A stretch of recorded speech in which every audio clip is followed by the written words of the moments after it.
Die Sprachübertragung beginnt jetzt. Alle Teilnehmer befinden sich im Zuhörermodus. Good afternoon and welcome everybody to our webinar on the topic GDPR and BPM integrated approach with iGrafx. My name is Valeria Groszecka and I'm from iGrafx marketing team. With me today is also my colleague Katharina Hecht, and she will guide us today through the webinar. Before we begin with the webinar, I would like to point out some organizational details. You are all muted and can ask questions during the presentation, but you can enter your questions in any time in the questions window, and we will go through them in the end of the presentation. The webinar will be recorded, and you will receive the recording by email afterward. So now I will let my colleague Katharina proceed with the presentation, and enjoy the webinar.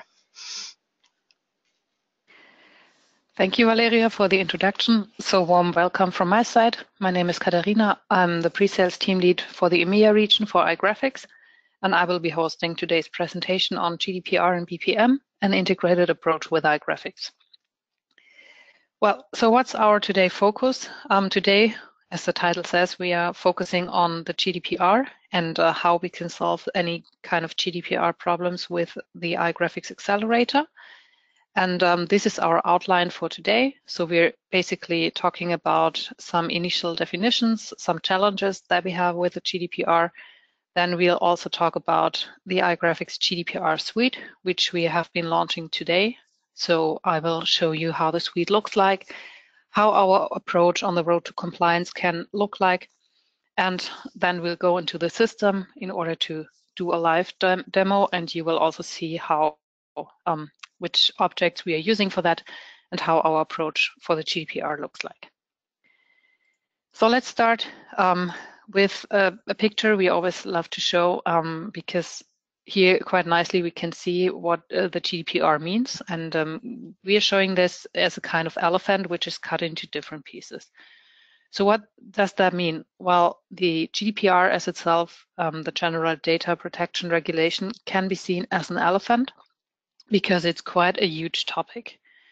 Now, starting May 25th of this year, companies have to comply with the GDPR, and in order to achieve that, up to now, everyone is implementing another piece of the elephant.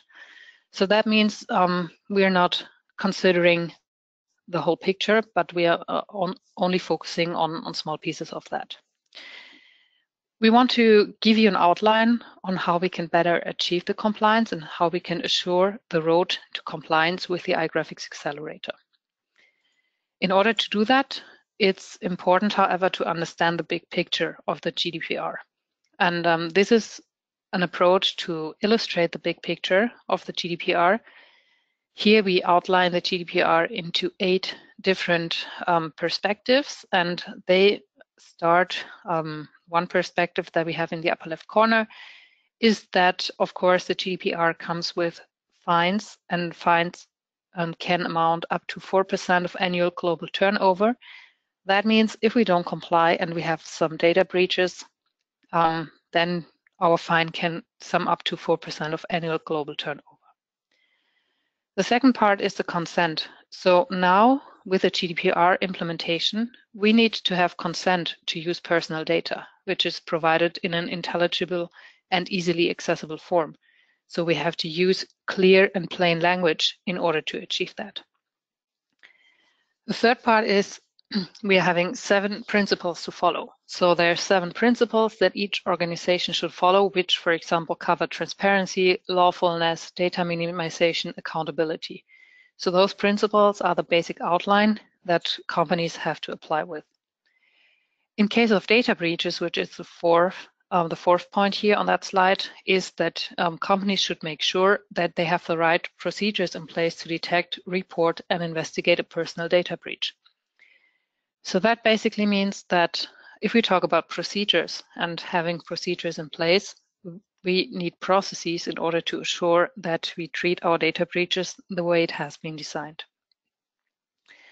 The 5th topic is the increased territorial scope. So GDPR is an European regulation, but it will also apply to all companies which process data of data subjects residing in the EU. So even if the company is not located inside the EU, however, data subjects of the EU are affected. So we have the territorial scope, which has been increased.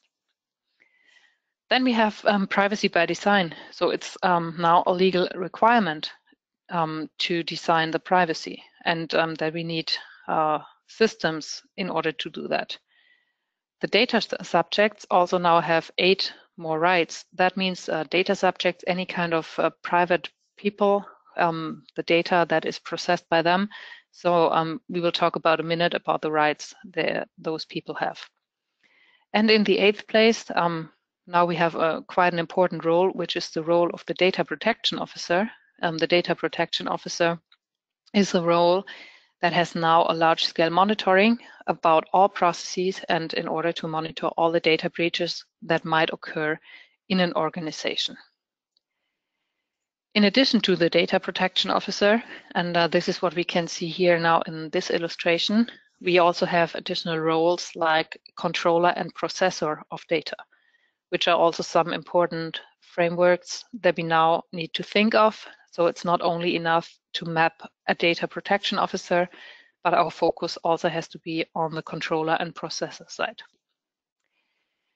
So here again, we have the regulation broken down into 4 manageable pieces. That means I've been talking about the 7 principles, which is what we can see in the left box. The 7 principles cover lawfulness, fairness, and transparency, purpose limitation, data minimization, accuracy, storage limitation, integrity and confidentiality, and accountability. So we have to comply to those 7 principles in order to comply to the GDPR. I was also mentioning the data subject rights. So data subjects, meaning people affected by the data collection, have 8 rights they can adhere to. So for instance, it's the right of access, the right to rectification, the right to erasure or to be forgotten, the right to the restriction of processing, the right to be informed, the right to data portability, the right to object, and the right to not to be subject to a decision based on automated processing. So that means, for instance, the right to be forgotten or the right to erasure, that companies need to have processes in place that assure that a data subject can be forgotten. So that means we have to assure that any kind of data that we collected can be erased by a process that is in place. On the right side, in the box, we also have the international transfers. So it's now important to understand what kind of data is transferred internationally. So we have general principle for transfers, and the transfers have to be taken on adequacy decision. So that means we don't have the right to move any data internationally, but we should assure it's only appropriate in certain cases. And here also the principle of anonymization and pseudonymization is quite important, so that only the right data is transferred to the right people. Basically, if we summarize that, the GDPR is about to document what you do and why you do it. And in order to achieve that, iGrafx can help you and provides you a tool and a suite which will allow you to document what you do and why you do it. And this is what we will look at now. And this is the iGrafx GDPR suite and our approach to compliance. So we are having now our iGrafx GDPR suite launched, and the launch of the GDPR suite or the implementation of the GDPR suite follows a predefined journey, and which we can see in this picture here. So the outline for the GDPR is the EU regulation. It's a EU-wide regulation, has been set up by the European Parliament, and this regulation, as the first component, becomes added to iGrafx as requirements and will be divided into several articles. So that means iGrafx being a business process management tool, however, not only focused on graphical mapping of processes, but also on the illustration and the understanding of the processes in the background. So here we have our EU regulation as objects, which we can link to our processes and then understand any kind of relationships that we have between regulation and processes. The second step that we perform is the legal GDPR gap analysis. So we can perform a gap analysis, which is basically a questionnaire that we stick to. And in this questionnaire, people can answer certain questions. So that means the gap analysis can then highlight any kind of areas with risks, and those risks can again be added back into iGrafx as our risk instances. So this can be imported, for instance, from Excel. So if you have an Excel sheet, or we could also do an automated import from a tool called Risma. And Risma would be a tool we are partnering with. So there you have the possibility of a legally proven GDPR questionnaire, which will allow you to identify any gaps in order to import them back into iGrafx. The third step then is that we have our connected GDPR. So we don't only have the EU regulation and the risk instances, we also have the possibility to map any kind of resources. So for instance, it's also important to map IT infrastructure. We need to understand the relationships between the objects, and we need to link that back to our processes. So either a company who is already working with iGrafx might already have a process landscape in place, or we can use the PCF accelerator, which means the process classification framework, which is also part of our GDPR suite. And this would give you a brief outline on processes that can be used and linked to our GDPR objects. The fourth step now is, once we have the risks imported, then for sure we have to do a risk analysis, and we have to identify any kind of controls that are linked to the risks. So we have to understand what kind of measures do I have, what kind of controls, business rules is another term for that. So in order to mitigate our risks, it's important to identify those controls and build up a risk matrix to understand the full risk landscape. Once we have controls in place, we can then start a GDPR workflow. That means the controls, we can model them as enterprise objects, but in order to prove that we really do the controls and in order to become compliant, it's essential to run a workflow. That means we will use the iGrafx process automation in order to execute processes. So you design processes and then you run processes in the process automation, which will then give you the possibility to track the processes down, so to understand how have the processes been performed and who did the tasks. And then we can also assure that a process such as the deletion of personal data has been done, and we can also link that back to other systems and integrate this approach.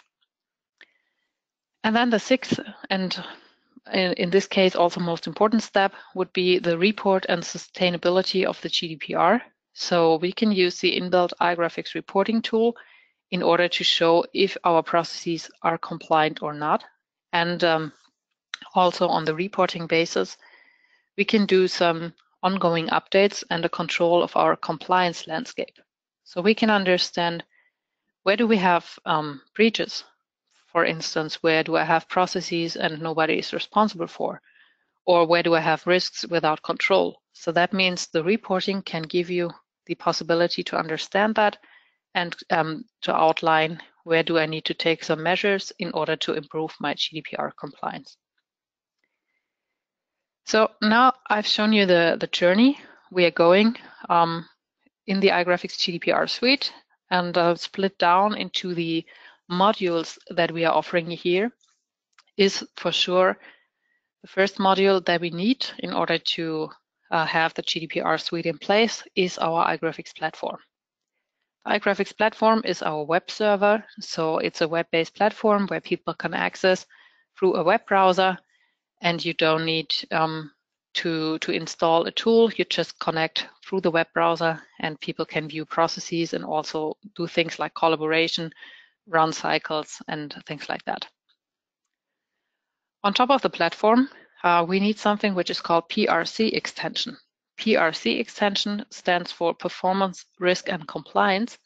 And this is an extension which is quite essential in the case of GDPR, because on the one hand, as I already mentioned, we need to evaluate our risks. We need to understand where do I have risks in my processes, the risk of a data breach, for instance. And then we also need to have controls in place. So controls are mitigating our risks. So it's quite important to be able to model that and to evaluate, because mapping is the one thing, but once you evaluate, you can do an extensive reporting on that and understand where your breaches are. So those modules from the server side are required, and then we have several components within our iGrafx GDPR suite. So we have the legislation, as already mentioned. Those will be imported into the tool as so-called requirement objects. Then we have example GDPR data types. They become imported as so-called work products or classes. Then we have a full-blown risk and control catalog, which is also linked to the legislation objects. So based on the legislation, we have some risks that we have to comply with. Then we have a full document library with any kind of GDPR-related document templates. So for instance, some policies or consent forms. We have GDPR process templates and some example reports that all are part of the iGrafx GDPR suite. And once you go for the iGrafx GDPR suite, all that will be imported either into a new landscape or into your existing process landscape if you're already an iGrafx customer. Optional in this case, but nevertheless recommended, is our RISMA survey tool. This survey tool allows you to have a questionnaire. That questionnaire guides you with some legally proven questions through your processes. So you have to answer, for instance, questions like how many data subjects are affected, what kind of data classes are affected in the process, what kind of data is processed, how long do you maintain the data. So those are all the questions based on the legislation that need to be answered either by a data protection officer or, in a better case, by a lawyer. And then with that survey tool, you can run a gap analysis and put all this data into iGrafx. And then also, as I already mentioned, that one important piece of the GDPR are the workflows. So we also have our iGrafx automation extension in order to implement our controls and GDPR processes. So this is also optional, but in any case recommended. So in order to assure compliance and become compliant, you should definitely also implement the iGrafx process automation. So now let's have a look what the tool looks like. So we've been talking in theory about that and what comes with the iGrafx GDPR solution. And now I want you to guide through our live demo. So you will see how our iGrafx GDPR suite looks like. And therefore, I would like to start with a small example here. We will see that in a minute again in the tool. But just in order to start here is iGrafx as a business process management tool has for sure the capability to model processes. And this is what we can see here. On the left-hand side in the picture, you can see a process model in BPMN format, which describes your process and how the process is continued. In the right-hand side, you see the same process, but with more information in the background. And the more information is what is important, because this we will see in a minute live in the platform. Because here, for instance, you would also see that we have the data objects in your diagram. So this means we're not only seeing the diagram as a graphical information, but those data objects can also be analyzed in reports, for instance. And to show you how this looks like, now I will jump into our iGrafx GDPR suite. So now I'm here live on our iGrafx GDPR suite. That means I'm connected to our iGrafx server. So you can see I'm online in the web browser and I can access all GDPR information from here. First of all, let's start with a so-called dashboard. So what do we see here? Here we have a dashboard for the data protection officer. And in that dashboard, I can already work on a couple of performance indicators. That means I can directly see my strategies in the background. So I can see I have 2 corporate strategies. I want to become GDPR compliant. And if I'm compliant, I want to maintain my GDPR compliance. So we're not only talking about processes on an operational level, but we are also talking about processes on a more strategic level and about the process landscape that we have. So what we can do is build up some strategies, and below we might have some targets. And already with the evaluation of the targets with our performance indicators, we can see how far are we in our strategy to become GDPR compliant. In that case, you can see that our gap analysis indicator is still yellow. We already have performed 34 gap analysis. The trend is going upwards, so that means we are on a good way, but already are still in the yellow zone. So we have to perform more gap analysis in order to become GDPR compliant. Those dashboards are customizable. So this is one example of how it could look like once you enter the iGrafx platform. But as anything in iGrafx, we're working on a database. So that means you can assign who sees what and when. And there we have a concept of rights and roles. So you can assign different roles to different people, to different groups, in order to assure that all the people see the right information. Now let's jump to one of our process model. And this is a picture you will certainly recognize because this is exactly the diagram I've been showing you a minute ago in the presentation. So now this is the live view here, how the process model looks like. And you can see that I can drill in and understand the process from start to end. So let's talk a little about that process. I'm sure this is a process which is more or less applied in all of your companies. So we have an application process. We have here a person applying for a job, which is illustrated by the external pool. So we have a resource called applicant. And then we have our HR department, our strategy department, who are working on the application. So the applicant sends the resume by email. The resume is passed over to the HR department and they proceed on the application. First of all, the resume is uploaded to our database, then it's forwarded, and then the decision is made by the strategy department, and either the applicant is declined or we approve it, and then it continues to the applicant again.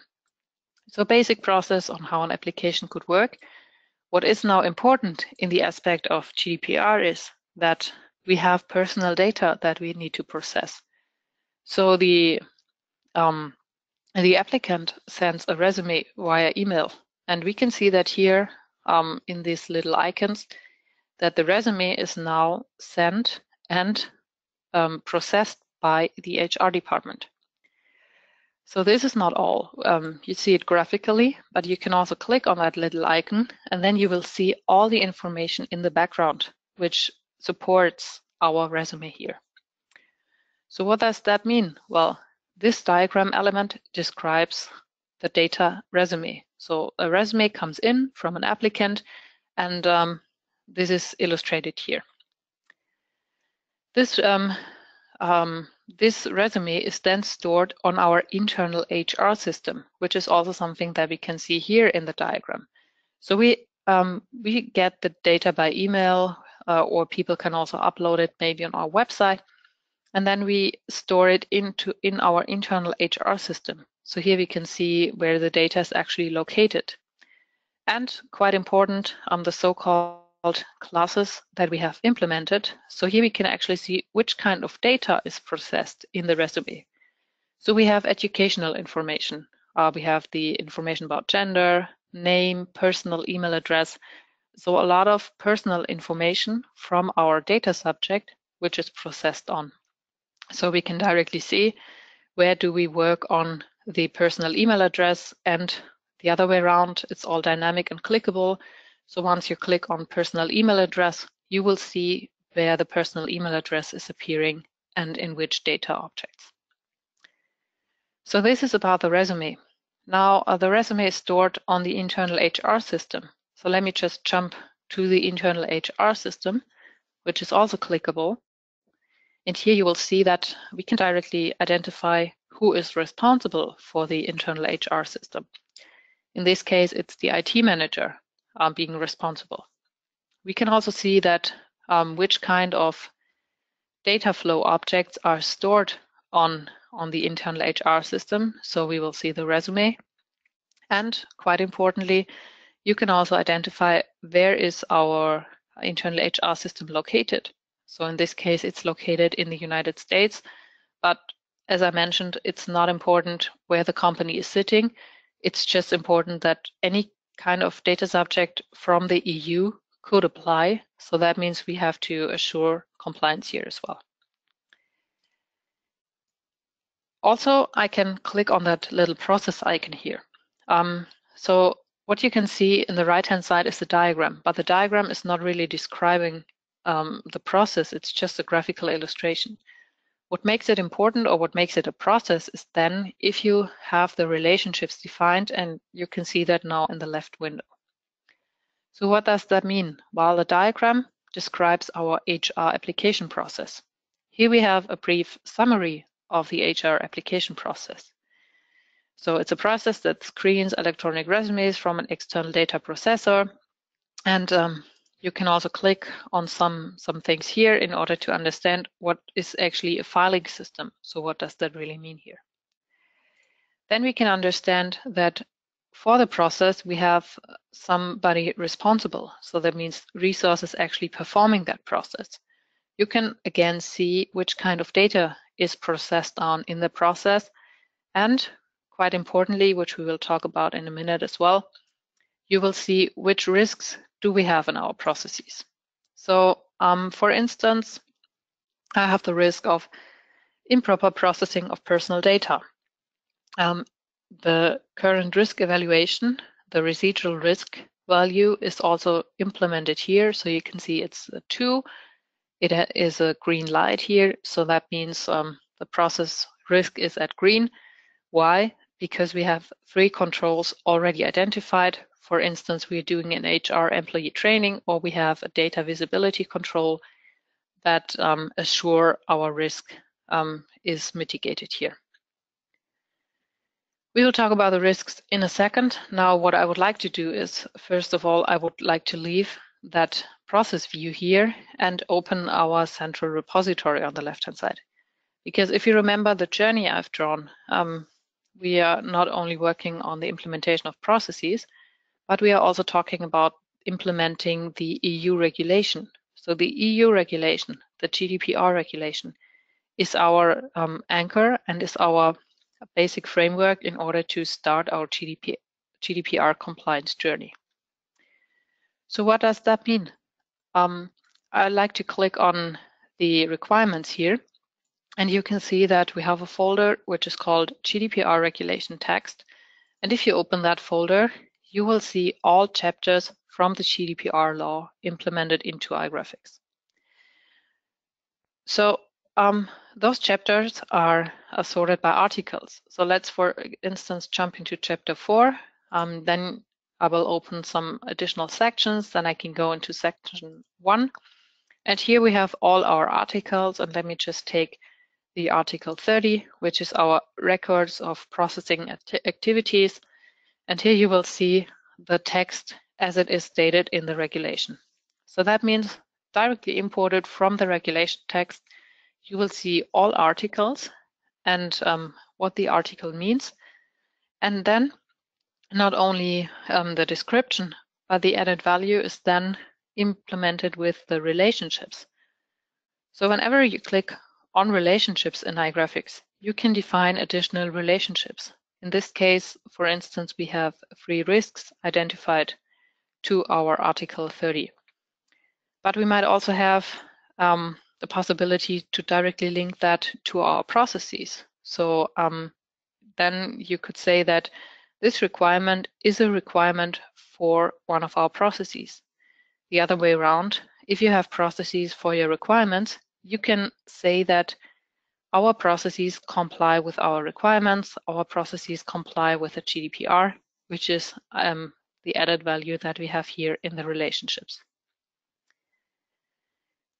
Now let's go to the risks. The risks are also something which can be imported directly from the requirement. So we have our GDPR regulation, and based on the GDPR regulation, we also have a basic risk catalog, which is also imported here. The risk catalog is split into several sections. So for instance, we have the general principles here, and those risks also come from the regulation and can be linked back to our articles from the regulation. So in iGrafx, if we talk about risks, we are not only talking about risks, but we're also talking about risks and risk instances. So what is the difference? Here we have our risks, and the risks are written down in the regulation. So for instance, we have the risk of, which is summarized by the controller or the processor, shall make the record available to the supervisory authority on request. Is there a process in place to handle such requests? So I have the risk of non-visibility here, which is a risk that is directly derived from our requirements. So those are our risk catalogs, and then we can have our risk instances, which are actually linked back to our global risks, but the risk instances now are linked to our processes. That means the basic risk is this one, but on a specific process, I might have a risk instance which is only affecting this process.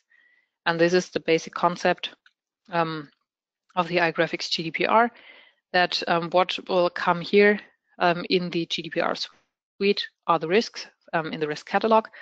And working on your processes and link that back to the processes, you will then be able to link that to your risk instances. Now talking about processes, and I already mentioned a framework which is called PCF. So what also comes with the iGrafx GDPR suite is the process classification framework. That means if you don't have a process landscape in place, or you don't know where to start for your processes, you already have a process classification framework, which gives you some guidance on how a process landscape could look like. So for instance, I have here the process develop and manage human capital.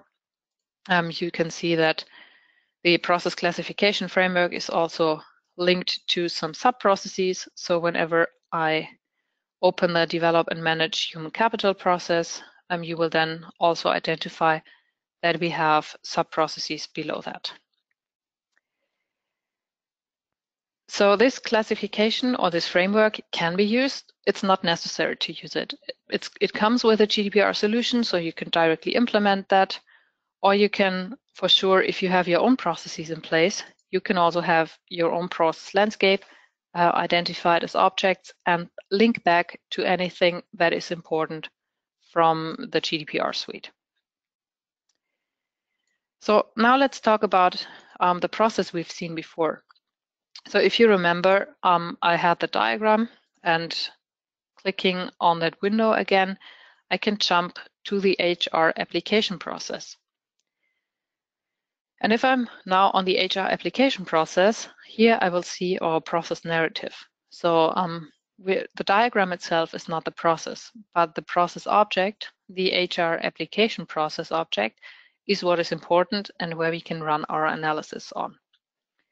So here our HR application process has a summary. The summary is a written summary that can be put here. It has a purpose, and you can directly open the RACI relationships. So that means you can see who is responsible, accountable, consulted, or informed.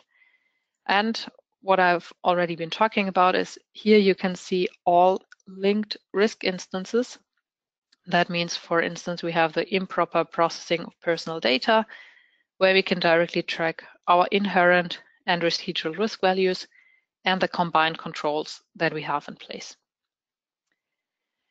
Now let's go to the item properties, because now the item properties is what is quite important if we talk about the gap analysis. We haven't talked about the gap analysis up to now, but what I want to mention is that if you run a gap analysis and you do a legal analysis of your processes, you have to ask yourself certain questions.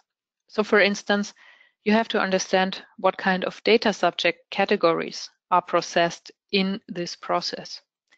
So that means either you select unspecified, or in the case of our HR application process, we have the data subjects, applicants and employees, because applicants can become employees. So that means then the applicant data is also employee data. Then I can put things like a business justification. So in order to do a gap analysis of our processes, I have to justify the business purpose for this process. So why do I need that data? The data is needed to be able to assess whether the applicant meets the requirements for employment. So this is just a statement that has come directly from our gap analysis.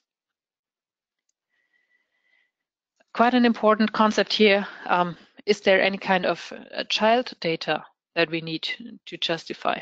In this case, no personal data for children under the age of 18 is collected because our applicants have to be older than 18. So in this case, we don't process on child data, so we can proceed to the data security statement. So what does that mean? Well, only relevant HR associates can access the data. That means our HR system is already closed down to only the right people. So only people working in HR can really access the data. And after 6 months, the data is deleted. So this is already assured and in place. Here I can select the legal basis. So the legal basis on which the processing of personal data is allowed. Those are the things our people comply with. So if somebody applies, you have to state that please allow us to use any kind of data that you submit on our legal basis of business interest.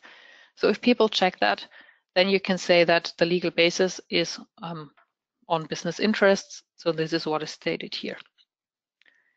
Non-EU access. No personal data is accessible by parties outside the EU. That means it stays in the EU, so you don't have any kind of data exchange here. So those item properties, those are our predefined item properties. So if you link that back to our tool RISMA, for instance, then you can directly work on the gap analysis from there. Or if you have your own gap analysis performed in an Excel sheet or something, we can also import that and build our own item properties here. Now let me just go back to the resume. So if you remember the resume we had, the resume also has some kind of item properties here. You see the list is not that long, but what you will see here is a security statement. So we have to state that the resume, wherever it is stored, is any kind of encrypted. So that means you directly have to say, how do you assure that people don't have access to that? So you encrypt the resume data. That means only with a decryption key or something, you're able to understand the resume data that has been submitted. Now all these properties or relationships can then be analyzed in our reporting. So if you follow the path, the journey, the GDPR journey, you will see that the reporting is then in order to maintain the GDPR compliance and in order to understand where do I have any kind of gaps. So let me jump into the reporting folder, and I would like to open now the Article 30 report, so the records of processing activities. That means in this report I can then see who's actually responsible for our processes, what kind of processes do I have, and how do the processes look like, means what kind of data is processed in the process. So here we have the HR application process. We can see the summary, we can have the purpose, and then quite importantly, how many data subjects are impacted. This means 1 to 1,000. So in a brief summary, it's 1 to 1,000 persons who are applying. We receive a resume. The resume is stored on our internal HR system, and here we have our business justification and the person we are receiving that resume from. If we now have a look into the data flow objects report, this is just another way of seeing it. So here we would basically see all the data objects that we process. So for instance, as we've already seen the resume implements or uses educational information, the name, the personal email address. It's stored on the internal HR system. Data is encrypted. So you would directly see all the custom properties that you've seen here are stored in our report. And as I already talked about risks, we have the capability of creating directly a risk matrix. So whenever I have a risk evaluated and linked back to any kind of object, so for instance, to a process object, strategy, resource object, then you will automatically get a risk map. Risks are assessed by impact times likelihood. That means I will see here the improper processing of personal data as a control to my as a risk in my HR application process, and overall my risks are evaluated with a value of 8. So they are in the yellow field here. So we don't have currently risks in the red zone, which is quite good. But still we have to think about controls in order to mitigate the risk. And this is where we could use a risk and control matrix report, which will then show us all the risks instances and the controls in place and how our residual and inherent risk values are stated. So this report, now you can see here that, for instance, we have the improper processing of personal data. I already talked about the HR employee training, data visibility control. So if we implement all of these 3 controls, we have a residual risk of 2, which means that from 8, a mitigation value of 6 in order to land on the value of 2. So our controls can be seen as quite effective in that case, meaning that our risk is now in the green area. So talking about effectiveness of control, this is also the point where now we could apply our process automation. So remember I said the process automation is optional but very high recommended. That means with the process automation capabilities of iGrafx, you will then be able to design a process, run that process in our human workflow engine in order to assure that the control is performed the way you have designed it. So for instance, I would have a process for the HR employee training. The process comprises different activities. So that means, first of all, I have to perform activity A, then I have to a decision, then I have to perform activity B, and this is all done in the human workflow, where you can then also track which employee did which activity, how long did that take, and then you have the full compliance assured by tracking that down in the process automation. So now if we go back and leave our system, we go back to our presentation. This is what we've seen basically. So we talked about this example here on the right-hand side. You understood that the GDPR suite is not only about mapping any kind of processes, but also, and most importantly, about understanding what kind of data do we process. So we have personal information, the resume that we have to process on. We can understand where is this information stored, what kind of security statements do we have, and then we can analyze all that in our reports. So in order to sum up about that, and in order to sum up about the GDPR accelerator. So our GDPR accelerator, the full GDPR suite of iGrafx, is built around the components of the EU regulation and the risks that we found in the gap analysis. So we have a threefold strategy, which will actually help your company to reach compliance or to support you on your way to compliance by visualizing your processes. So the first strategy is the iGrafx platform. As the central element, we use enterprise architecture tools to visualize the processes and IT data flows inside the organization. An already existing landscape is not necessarily a requirement, so you can have one. So you can either be already a customer of iGrafx, or if you're new to iGrafx, you can also use the PCF accelerator that you've seen in the demo. Then we have the GDPR accelerator, which is the add-on to the platform, which is the requirement catalog. So the full regulation can be imported as requirements.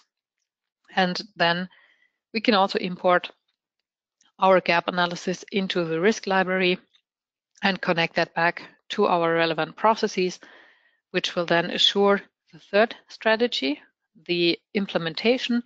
And in the implementation phase, it's not only about documenting the processes, it's also about conducting the as-is mapping and the to-be mapping. So about having workflows in place and ensure the monitoring on all company processes and keep also the end in mind about the processes. So if we go back to the path that we had before, so our journey, we've seen the EU regulation implemented, we've seen the risk object, we've seen the object relationships, we've seen how to evaluate the risks and how to link and document the controls. We've talked about how the possibilities to use a workflow in order to implement our controls, and we've also seen the reports. How could we sustain our GDPR compliance and what is important for that, and also our custom properties that we can use for that. So now it's your turn. So we have our question window. So if you have any kind of questions, please use the question window and you can type in your questions. I'll leave you a couple of minutes in order to enter questions if you have, and then we can also answer them in the remaining time, or if not, we will come back to you later in order to answer the questions. So whenever you have a question, just please use the question window and type them in.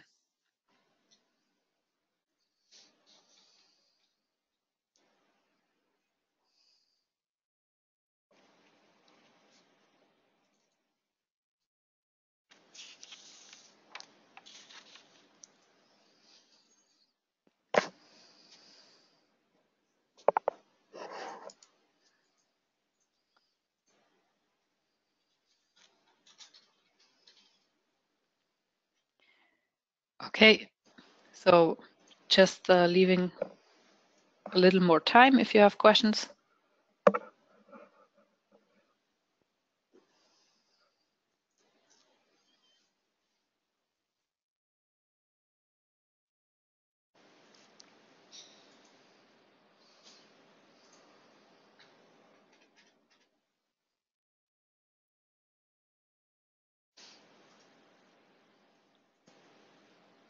So now we have one question. Is the GDPR accelerator now officially available?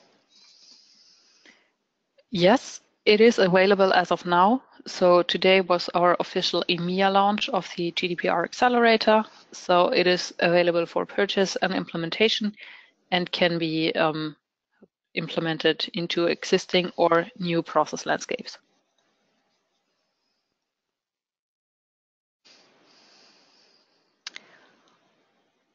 Okay, we have no questions right now, but of course, if you have any questions afterwards, you can send us via email and we'll answer them. As I already told, we'll send you a recording by the email. And yeah, so thank you very much, Katarina. Thank you very much for your attention and have a nice day. Thank you. Have a good day. Bye.